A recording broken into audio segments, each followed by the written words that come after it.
When Jesus arrived on the earth, he became a beacon of light to the world. He was a spiritual light, leading us to a personal relationship with God. We read in Luke 1 of Zechariah's prophecy about Jesus as the light. It says, "Because of God's tender mercy, the morning light from heaven is about to break upon us, to give light to those who sit in darkness and in the shadow of death, and to guide us to the path of peace."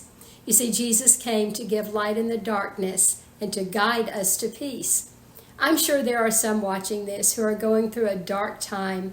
You're experiencing a loss, a diagnosis, loneliness, or sadness of some sort.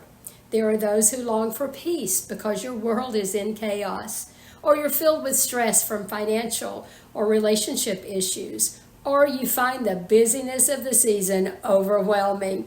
I want you to know that Jesus, the one whose birth we celebrate, knows you. He has compassion for you, and you can tell him all your troubles. So remind yourself today of what Jesus said. "Whoever follows me will not walk in darkness, but will have the light of life." And God tells us, let light shine out of darkness. As hard as it is sometimes in our dark and chaotic times, we need to take steps to move from the darkness to the light. In my own times of sadness, when I'm lost in the memories of loved ones who aren't here, or when I'm overwhelmed by the jingling of the holiday bells, I'm still responsible for taking steps forward, for moving toward the light.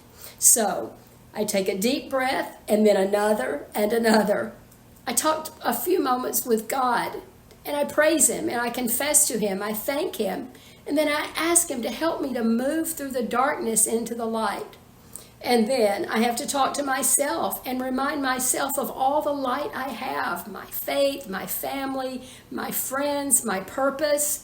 And once I've done that reset and can see a little bit of the light, I know I have to get up and get moving. I can't stay stuck in the darkness. So when you feel stuck, I encourage you to do something. I try to do something for somebody else. And here are some simple light shining ideas you might consider. Send a card of encouragement to someone. Take an extra minute to lift somebody up who's lonely. Send a text message to someone letting them know you're thinking of them and praying for them. Or how about this? Purchase a surprise gift to send to someone as a thank you. And remember always to wear a smile and brighten somebody's day, perhaps with just a simple hug. There are many more ways that you can move forward from your own darkness to lighting somebody else's word. And I hope you'll post in the comments section some light shining gestures that you've either given or received. Now remember, Jesus is the light of the world, and he will strengthen you to strengthen others. So pass on the light. Be blessed today, be a blessing, and walk in the light.